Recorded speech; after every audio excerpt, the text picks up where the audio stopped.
너무 바쁘셔서 둥지도 상자를 만들어야 되고.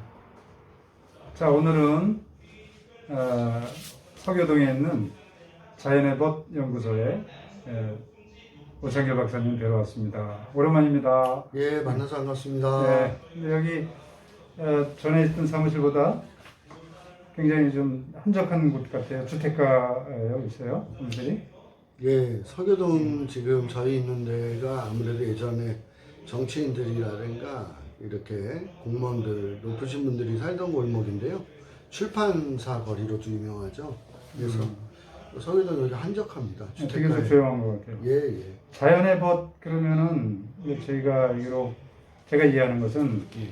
자연과 친구다. 자연은 친구다. 그러니까 친구를 어떻게 관리하고 사랑하고 이해하고 그것을 보존하고 뭐 그런 얘기 같은데, 뭐 자연의 벗에 대해서 어떤 단체인지 한번 설명을 간단하게 부탁드리겠습니다. 뭐 제가 짧은 시간에 다 소개해드릴 수는 없지만 짧게 얘기해드린다 그러면 자연과 인간이 조화를 이루는 세상, 그러니까 인간 중심의 어떤 지금 도시라든가 문명이 발전해 왔는데 좀 인간과 자연이 타협하고 조화를 해야 되는데 그런 철학을 가진 생태주의 운동이라든가 환경교육이라든가 이런 것들을 꿈꾸고 있습니다. 그 박사님께서 일본에서 공부하셨잖아요. 예. 처음에 어떤 공부를 하러 가셨는데 방향이 이렇게 틀어진 겁니까? 아니면 틀어진 거는 아니고요. 네. 제가 원래 뭐 90년대부터 이런 생태 모니터링이라든가 보존운동 하는 분들을, 환경단체 분들을 많이 만나다 보니까, 야, 환경을 지키기 위해서 이렇게 많은 힘을 썼는데, 그 2000년대 한 중반에는 일본 가기 전에는 좀 고민이 생겼어요. 어떤 고민이냐? 과연 우리가 지키려는 강이나 하천들이, 아니, 그 산이나 하천들이 과연 지켜질 수 있는 것인지에 대한 고민이 있었고, 그때 이제 외국에서 봤던 환경교육이라든가 시민들 교육을 통해서 좀 저변을 넓히는 것들을 좀 공부를 해야 되겠다.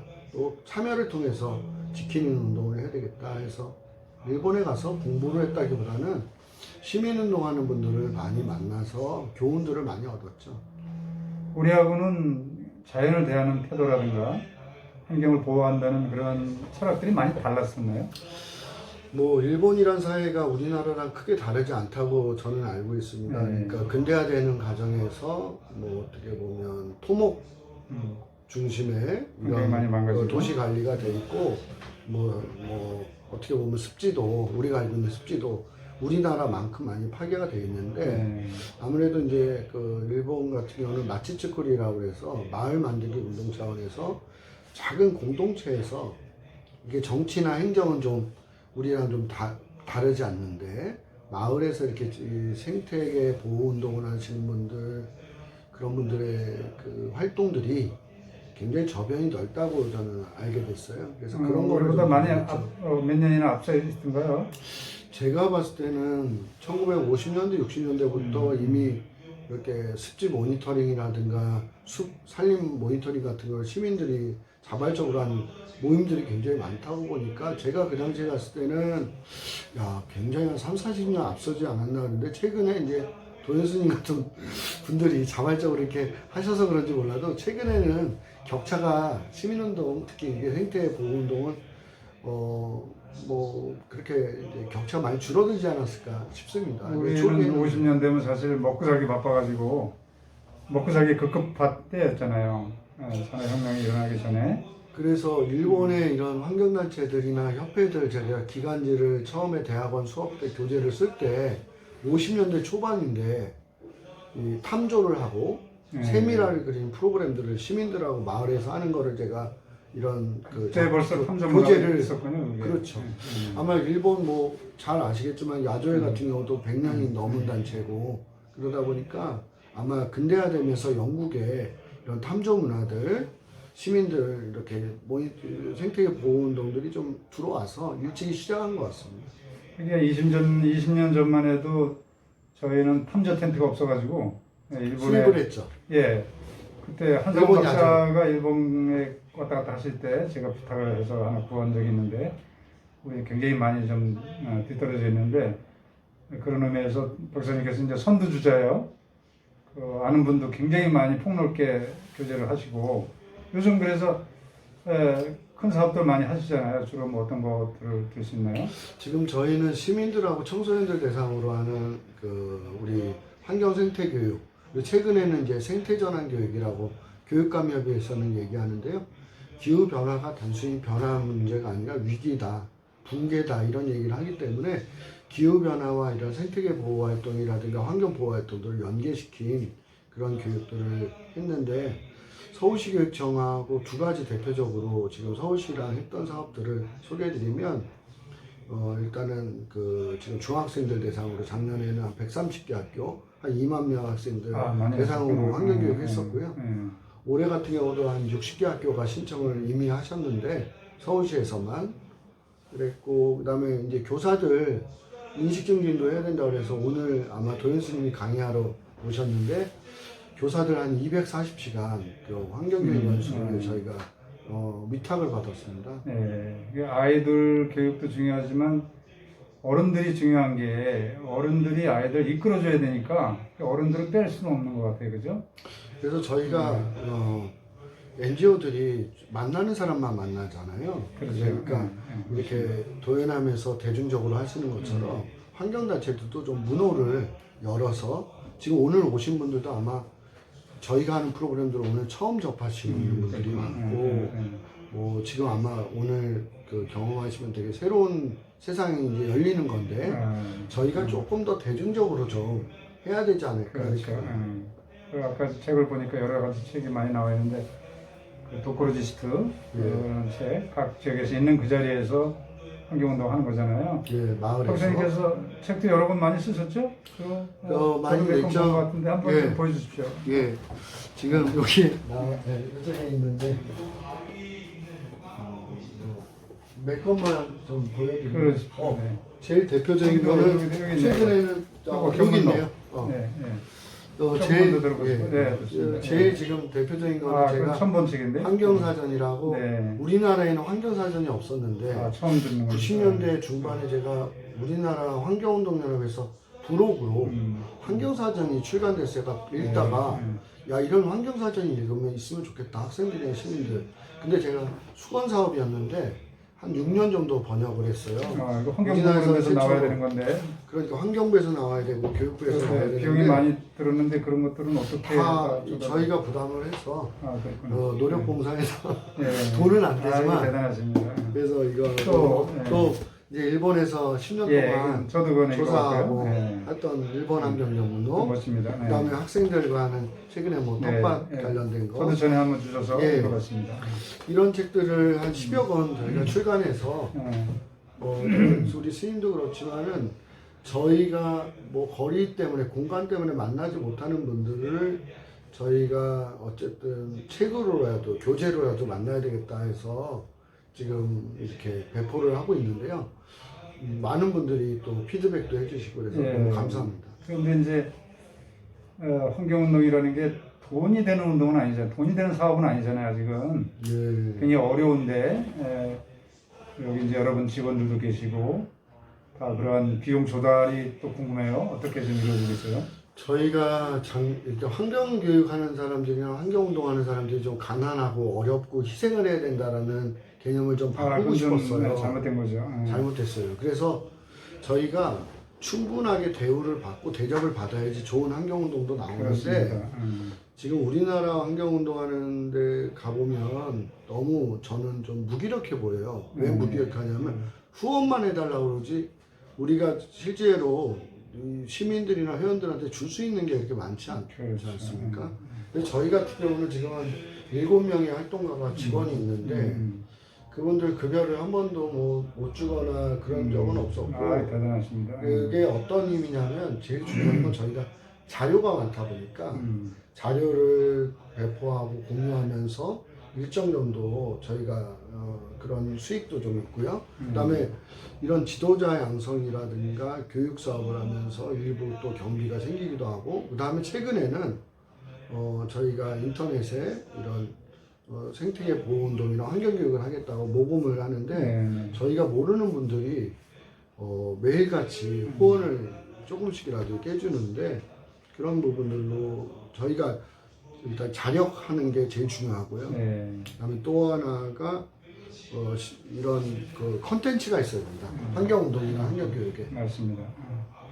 그 이제 말하자면 이제 주식으로 말하자면 이제 개미 투자자들인데 이렇게 17번에서 이끌어 나가고 있는데 사실은 큰 기업에서 좀 많이 좀 도와주고 관심을 갖고 했으면 좋겠습니다만 잘 어떻게 좀 협조가 좀 되는 데가 있나요? 좀 더러. 뭐 기업에서도 CSR 하는 경우가 있어서 농신켈러그랑 올해도 계속 하고 있긴 한데 저희는 기업 후원은 이제 앞으로는 좀 더 하겠지만은 지금은 어떻게 보면은 이제 일반 시민들이 좀 관심을 가져서 여기 계신 다 교육실도 혹시 소개가 될지 모르지만은 작년에 한 3,500만 원 정도를 시민이 모금을 해주셔가지고 저희가 가지고 있는 자산이랑 해가지고 이 공간을 임대하고 조성하는데 사용했습니다. 그래서 여기는 이제 시민의 공간으로. 저도 부끄럽습니다. 17번 해드려야 되는데 그러면 이제 바깥 활동도 이렇게 많이 하시고 여기에서는 이제 교육실에서 한 달에 몇 번씩 교육이 이루어지고 있는 거죠?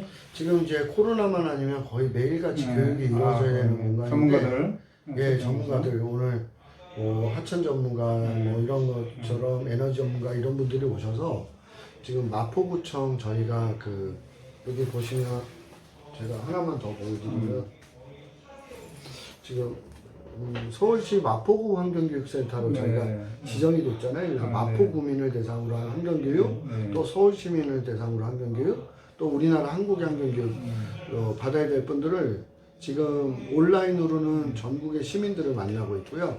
오프라인이나 온라인에 주력을 하는 거는 이 마포구도 적지 않습니다. 아마 포천군의 인구보다 더 많을 것 같은데요. 지금 40만 명 정도 되거든요. 그래서 저는 이렇게 마을에서 서교동, 우리 동교동, 합정동 이런 데서 저희가 함께하는 기후시민 360이라는 캠페인 하는데 한 60명 정도가 10월 달까지 지금 교육을 하고 있습니다.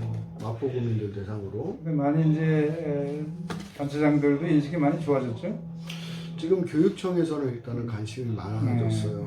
뭐 기관장들도 구청장이나 시장들도 최근에는 환경교육에 대한 인식이나 환경 문제에 대해서 관심이 많으신 걸로 저는 이제 기후변화 문제 때문에 그러겠지만 그래서 저희도 일단은 그런 것에 발맞춰서 좀 그 정도의 레벨이 돼야지 파트너가 되는데 준비도 많이 하셔야 되고. 그래서 저희가 뭐 백방으로 노력을 해서 지자체랑 연결할 수 있는 사업들을 하고 있고 작년 같은 경우는 이제 환경교육도 법정 계획이 있습니다. 계획이 있는데 자연의원 연구소에서 작년에 인천광역시 환경교육 5개년 계획이죠. 종합계획을 수립을 했고 그러면서 이제 행정에 저희의 생각을 전달하는 그런 창구로 쓰고 있죠. 정말 좋은 사람이 살 수 있는 마을, 도시, 지구별을 위해서 고생을 많이 하시는데 노력도 많이 하시고요. 그런데 서울시장이 새로 됐잖아요. 뽑았는데 어떻게 좀 관심이 좀 그분은 많을 것 같은가요? 어떤 거 하는가요? 좀 기대가 됩니까?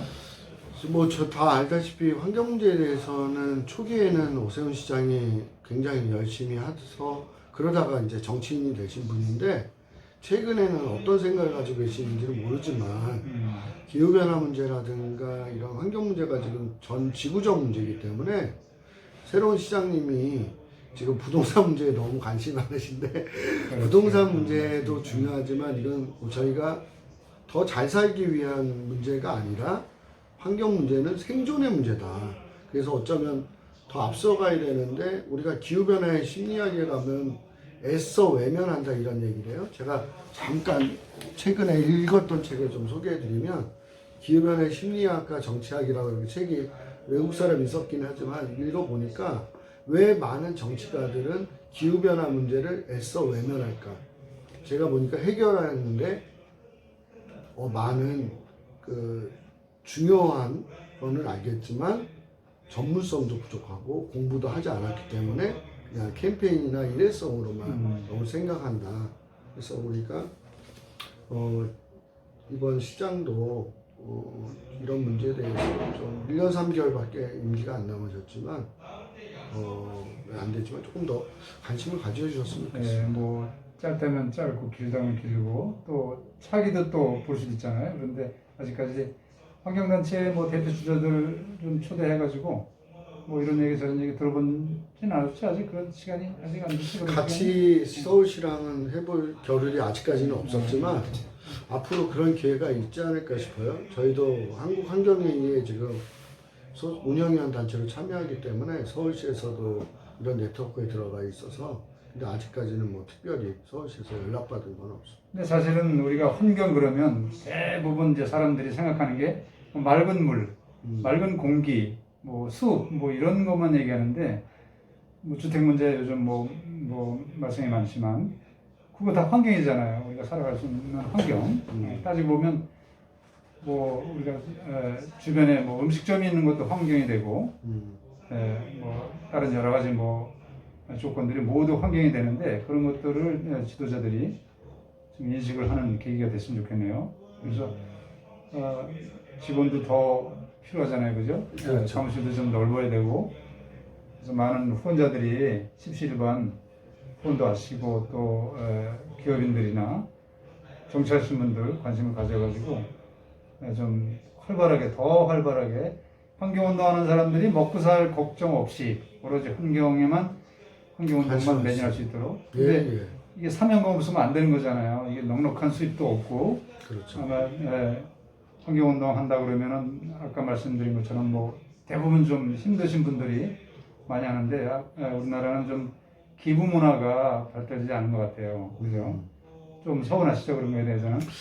그렇죠. 아무래도 노블레스라고 이제 유럽에 이런 환경운동 처음 시작했을 때 보면 기부를 통해서 시민의 참여로 시작했는데 한국은 그런 부분에 대해서는 아직까지 좀 많이 부족하다고 생각합니다. 그래서 저희가 우리의 환경을 지키기 위해서 이런 환경운동 하시는 분들한테 같이 기부를 하고 그러는 거지 그분의 생계를 책임지기 위해서 해주는 건 아니다. 그래서 오해를 하시는 경우가 있는데 저희가 일단은 이런 캠페인을 하고 보존운동을 하기 위해서 우리 많은 기금들을 안정적으로 모았을 때 영향력이 더 생기지 않겠어요? 네, 그렇죠? 좀 그랬으면 좋겠습니다. 앞으로 뭐 더 이렇게 조금 저희가 노력을 해야 되는데 그래도 이제 8년 차 되다 보니까 저희가 여기 공간도 한 50평 정도 되지만 잠깐 소개해드리면 양천구에 저 공원에 한 30평 정도 지금 활동가가 두 명이 머무르는 공간이 또 위탁을 받아 작년부터 있어요. 그리고 얼마 전에 한 달 좀 안 됐죠. 3월 30일 날 그 인천 자연의 벗이 지부가 창립을 해서 어저께도 행사가 있었는데 아마 그쪽에서도 사무실을 지금 공간을 마련해서 활동가는 아직 없지만 회원들이 중심으로 지금 하고 있는데 이런 활동들이 좀 인천 자연의 벗의 어떤 철학이나 가치가 많이 넓어지지 않을까 앞으로 향후 기대를 하고 있습니다. 그렇죠. 자연과학은 곧 인문학이잖아요. 예. 같은 것을 통해서 뭐 정치인도 있고 뭐 여러 분야에서 활동하는 사람도 있겠지만 더 좋은 세상 만들기 앞으로도 더욱 고생해 주시겠습니다. 예, 감사합니다. 네, 자연은 인간과 뗄래야 뗄 수 없는 우리가 늘 자연을 좋다 말하면서도 정작 실감하지 못하고 있는데 오늘은 자연의변 연구소 대표이신 오창길 박사님 모시고 말씀 들어봤습니다. 감사합니다. 네.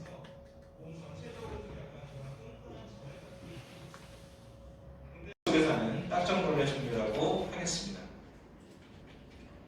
그래서 이제 이런 녀석들 또 이런 조개 종류 같은 것도 있겠죠. 그렇죠. 연체동물 종류로 해서 뭐 우렁이나 가슬리 종류도 있을 수 있고요. 그리고 이런 물달팽이 종류들. 자, 위에 거는